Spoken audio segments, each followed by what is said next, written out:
उस्ताद हकम तू पाण खे वॾो सुगड़ थो सम्झी। हाँ हाँ अॼु मुंहिंजी गुज़ारिश चई थी भञीअ तो सलाम कंदुसि। हाँ हाँ बाबा तू गुजार तॾे हीअं भितर वांगुरु हणी भोर करे था ॼूं ई अचे थी गुज़ारिश। हाँ साईं गुज़ारिश चए थी घोड़े जी लीला अञा पई पोख जी करी। हाणे गोल गोल ख़बर पए।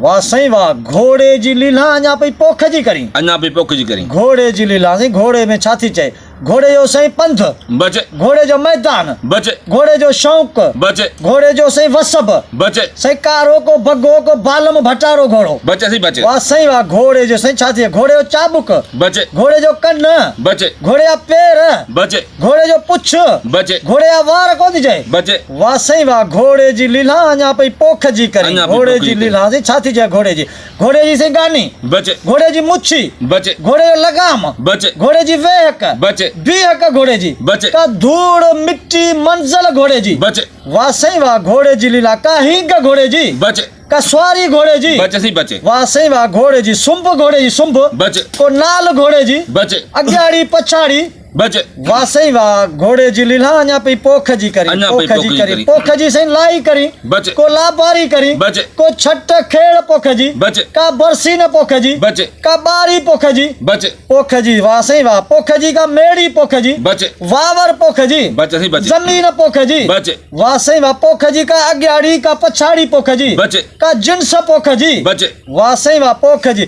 का ज्वार का बाजरी का मकाई का ग्वार का झंतर पोख जी। बचे सी बचे वाह साईं वाह घोड़े जी लीला अञा पई पोख जी अञा करी पई पोख पोख जी जी करी। झार पोख जी बचे का मुद्द पोख जी बचे का राह पोख जी बचे वाह साईं वाह का जव का तिर पोख जी बचे वाह साईं वाह घोड़े जी लीला अञा पई पोख जी करी पोख जी करी। पोख जी साईं छा थी चए पोख जी साईं मंजिल पोख जी बचे वाह साईं वाह का मुठ पोख जी बचे वाह साईं वाह अञा पई पोख जी करी घोड़े जी लीला वराए ॾे साईं गुज़ारिश थी घोड़े जी लीला अञा पई पोख जी करी।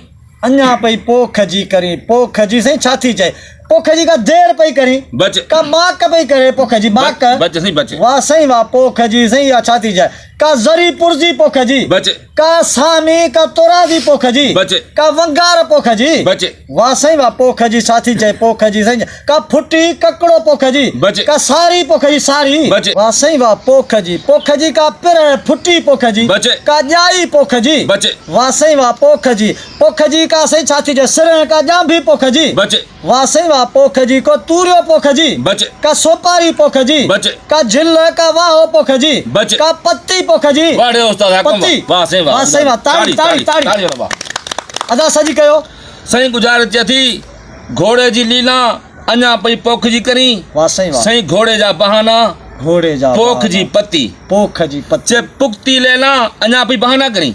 वाह साईं वाह याद वाह गुज़ार। वाह वाह वाह घोड़े जा बहाना घोड़े जा बहाना पोख जी पत्ती पत्ती, हाँ। मन पुख्ती लीला अञा पई बहाना अञा पई बहाना करी। वाह साईं वाह याद वाह गुज़ार। साईं वाह जित प्यारा दोस्तो हीअ गुजरात ॾिनी सुघड़ मुमताज़ मौलाई शहर सकंड वारे जित हिन गुजरात जो हल मूंखे तव्हां सुञाणंदो फ़क़ीर हाकिम अली हीअं भितर वांगुरु हणी भोर करे छॾियो।